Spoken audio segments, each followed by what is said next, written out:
Hello friends, welcome to my channel. स्वागत है आज की सबसे बड़ी अपडेट में। दोस्तों, झारखंड के स्थायी शिक्षकों यानी सरकारी शिक्षकों के लिए अब ऑनलाइन छुट्टी की व्यवस्था सरकार की है और ऑनलाइन प्रबंधन के लिए नई नियमावली की अधिसूचना जारी की गई है। कंप्लीट जानकारी इस वीडियो में आपको हम देंगे, तो वीडियो थोड़ा सा लंबा होगा ज़रूर, क्योंकि जानकारी थोड़ी सी लंबी है।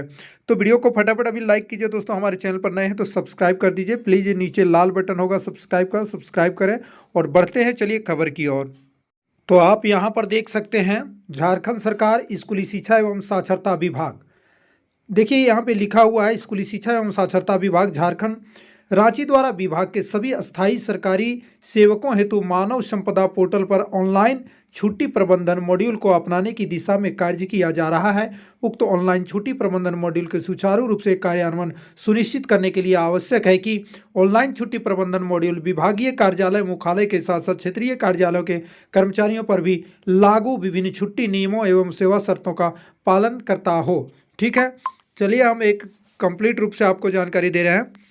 फलस्वरूप मौजूदा छुट्टी प्रबंधन प्रणाली में कतिपय कमियों की पहचान कर उक्त कमियों को दूर करने के निमित्त निम्नवत ऑनलाइन छुट्टी प्रबंधन प्रणाली अधिसूचित की जाती है। अध्याय 1, इसमें क्या क्या लिखा हुआ है इसके बारे में पहले जान लीजिए। संक्षिप्त नाम एवं विस्तार। यह ऑनलाइन छुट्टी प्रबंधन प्रणाली का नाम होगा अस्थायी सरकारी सेवकों की छुट्टी स्वीकृति हेतु अस्थायी आदेश के नाम से जानी जाएगी। ठीक है, जिसमें शिक्षा विभाग के सभी अस्थायी सरकारी सेवक शामिल हैं, यथा राज्य कार्यालय में झारखंड सेवा के पदाधिकारी, क्षेत्रीय शिक्षा संयुक्त निदेशक, जिला शिक्षा पदाधिकारी, जिला शिक्षा अधीक्षक, आरईओ, बीईओ, अन्य पदाधिकारी, उच्चतर माध्यमिक मध्य प्राथमिक विद्यालयों के प्रधानाध्यापक, शिक्षक एवं शिक्षकेतर कर्मी। ठीक है, दूसरा, इसका विस्तार संपूर्ण झारखंड राज्य में होगा। तीसरा, यह अधिसूचना प्रकाशन की तिथि से प्रभावी होगी। ठीक है, ऑनलाइन छुट्टी प्रबंधन प्रणाली का कार्यान्वयन इस अधिसूचना के प्रकाशन के पश्चात इस आधार पर तैयार पोर्टल ऐप के माध्यम से किया जाएगा। ये हो गई बात। दूसरा नंबर है ऑनलाइन प्रबंधन प्रणाली में शिक्षा विभाग में सामान्यतः उपभोग की जाने वाली सभी छुट्टी की श्रेणियों के साथ साथ झारखंड सेवा संहिता में वर्णित अन्य छुट्टी की श्रेणियां सम्मिलित है, जो निम्नवत है। छुट्टियां इस तरह से हैं: आकस्मिक अवकाश, उपार्जित छुट्टी, आधे वेतन पर छुट्टी, रूपांतरित छुट्टी, क्षतिपूर्ति छुट्टी, निरोधा छुट्टी, विशेष आकस्मिक छुट्टी। और 8वां नंबर में है इधर इस साइड में मातृत्व छुट्टी, पितृत्व छुट्टी, असाधारण छुट्टी, अध्ययन छुट्टी, चिकित्सा छुट्टी, विशेष आवश्यकता छुट्टी, अध्यय छुट्टी। तो चलिए इन छुट्टियों के बारे में विस्तार से यहाँ पर जानते हैं। लिखा हुआ है वर्तमान छुट्टी लेने की प्रक्रिया में सरकारी सेवक संबंधित छुट्टी स्वीकृति प्राधिकार को छुट्टी का आवेदन समर्पित करता है। ठीक है, जो तो संभावित परिदृश्य निम्नलिखित है। देखिए यहाँ पर नीचे आपको समझ में आएगा आवेदन क्या क्या। यहाँ आवेदन स्वीकार किया जाता है तथा निर्दिष्ट अवधि के लिए छुट्टी दी जाती है। ठीक है, छुट्टी स्वीकृत प्राधिकार छुट्टी हेतु आवेदित पूर्ण अवधि के लिए छुट्टी प्रदान नहीं करता है, संशोधित अवधि हेतु छुट्टी प्रदान करता है। जैसे कि आप आवेदन लिखेंगे उसमें पूर्ण अवधि के लिए छुट्टी मिलता है या नहीं, इसका विवरण उसमें लिखा रहेगा ऑनलाइन में, अगर कितना दिन के लिए आपको छुट्टी दी जाती है, आवेदन आपका स्वीकार होता है या नहीं। ठीक है, तीसरा पॉइंट है आवेदन अस्वीकृत का कारण बताते हुए छुट्टी अस्वीकृत किया जाता, उसका भी विवरण आपको ऑनलाइन में मिल जाएगा। चौथा, छुट्टी स्वीकृत प्राधिकार अनुपस्थित है अथवा कर्तव्य पर नहीं है, इसलिए छुट्टी के लिए आवेदन पर कार्रवाई करने में असमर्थ। ये भी सारे उसमें अपलोड होंगे। ठीक है, ऑनलाइन जब ये चीज़ होगा तो। 5वां में छुट्टी स्वीकृत प्राधिकार कर्तव्य पर होने के बावजूद छुट्टी के आवेदन पर कोई कार्रवाई नहीं करता, अर्थात न तो आवेदन स्वीकार करता न है अस्वीकृत करता है। ये भी बातें आपको पता चल जाएगी। उपरोक्त के अतिरिक्त वर्तमान छुट्टी स्वीकृत प्रणाली में व्याप्त कमियों के निदान हेतु किए गए अध्ययन में निम्न गंभीर बिंदु परिलक्षित हुए हैं। ठीक है, वर्तमान में छुट्टी स्वीकृत प्रणाली जो अभी चल रही थी उस पर क्या क्या जो है यहाँ पर देखिए क्या क्या जो इसमें जो है कमियाँ के निदान के लिए गहन अध्ययन किया। छुट्टी आवेदन की स्वीकृति अस्वीकृति में विलंब, इससे कई मामलों में छुट्टी अवधि के वेतन आदि भुगतान में बाधा उत्पन्न होती है। ठीक है, वर्तमान छुट्टी स्वीकृत प्रणाली में ये कमियाँ के निदान हेतु निम्न प्रयास किए गए हैं। दूसरा है सरकारी सेवक छुट्टी आवेदन के अनुमोदन स्वीकृत के बिना ही छुट्टी पर चला जाता है, जो चल रहा है। ठीक है, बिना अनुमोदन स्वीकृत हुआ या नहीं हुआ छुट्टी पर चला जाता है। छुट्टी के आवेदन के घटनोत्तर अनुमोदन का उदाहरण भी अत्यधिक पाया गया है।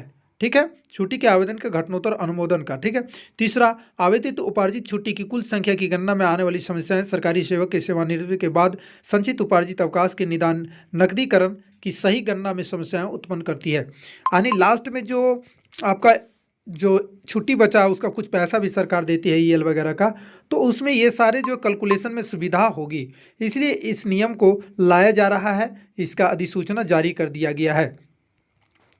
और यहाँ पे देखिए, सब छुट्टी के लिए जो है अस्थायी से वो जो छुट्टी होगा उसका प्रत्येक छुट्टी की श्रेणी के लिए अधिकतम अनुमान्य छुट्टी अवधि है। प्रत्येक सरकारी सेवक के लिए छुट्टी स्वीकृत प्राधिकरण निर्धारित किया जाना है। विशिष्ट छुट्टियाँ, छुट्टी श्रेणी के लिए विशेष शर्तें, ठीक है, शर्तें भी होगी।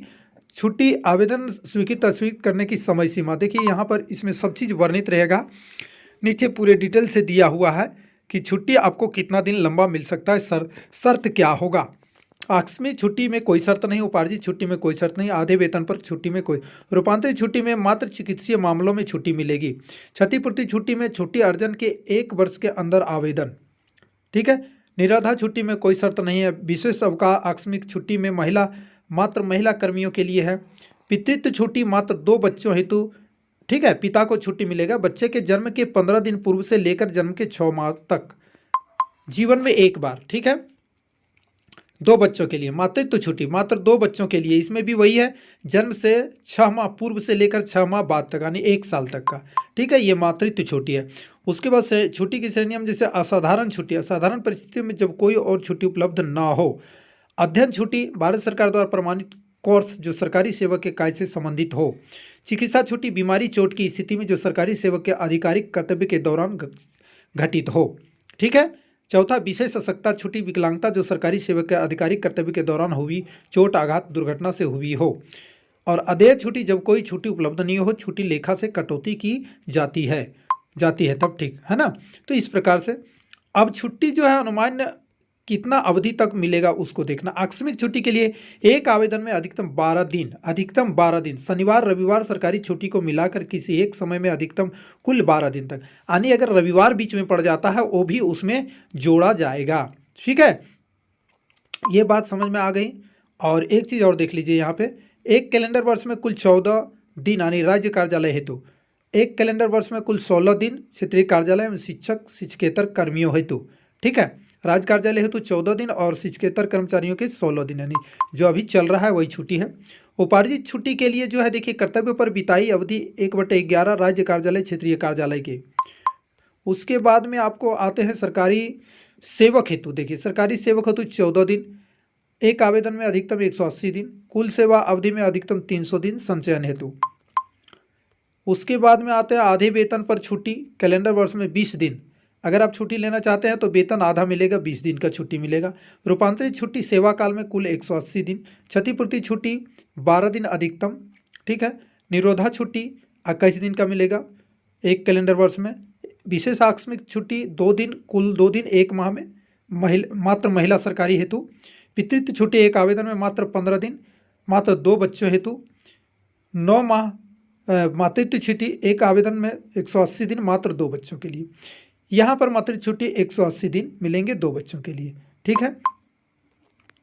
तो चलिए उसके बाद देखते हैं यहाँ पर अधिकतम अनुमानित छुट्टी। देखिए, असाधारण छुट्टी में एक आवेदन में अधिकतम 180 दिन, अध्ययन छुट्टी सेवा काल में 24 माह, सेवा काल में 24 माह, यानी पूरी सेवा काल में 24 माह।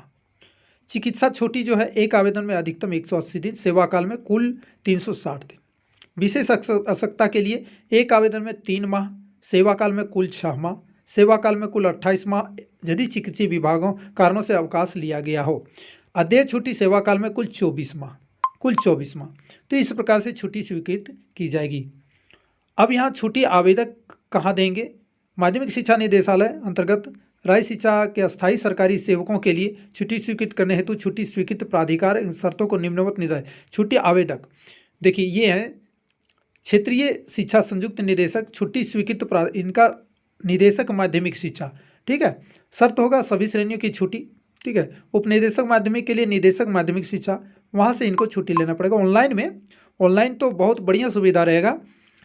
उसके बाद में उपनिदेशक निदेशक प्राथमिक शिक्षा, निदेशक प्राथमिक शिक्षा को देंगे। उसके बाद में यहाँ पर देखिए, हम यहाँ पे दिखाना चाहते हैं आपको सरकारी सेवक जो शिक्षा से संबंधित आएंगे, जिला शिक्षा पदाधिकारी को देंगे ये। शिक्षक वगैरह जो समूह और समूह के सरकारी कर्मी आएंगे उनके लिए, ठीक है, जिला शिक्षा अधिकारी डीएससी से छुट्टी लेंगे। और यहाँ पर प्रधानाध्यापक जो है +2 माध्यमिक जिला शिक्षा पदाधिकारी और क्षेत्रीय शिक्षा संयुक्त निदेशक, ठीक है, शिक्षक टीजीटी पीजीटी प्रयोगशाला सहायक प्लस माध्यमिक, ये प्रधानाध्यापक जिला शिक्षा पदाधिकारी को देंगे। शिक्षकेतर कर्मचारी प्रधानाध्यापक जिला शिक्षा पदाधिकारी, शिक्षक मध्य विद्यालय के जो होंगे क्षेत्र शिक्षा पदाधिकारी जिला शिक्षा अधीक्षक को देंगे, ठीक है ना।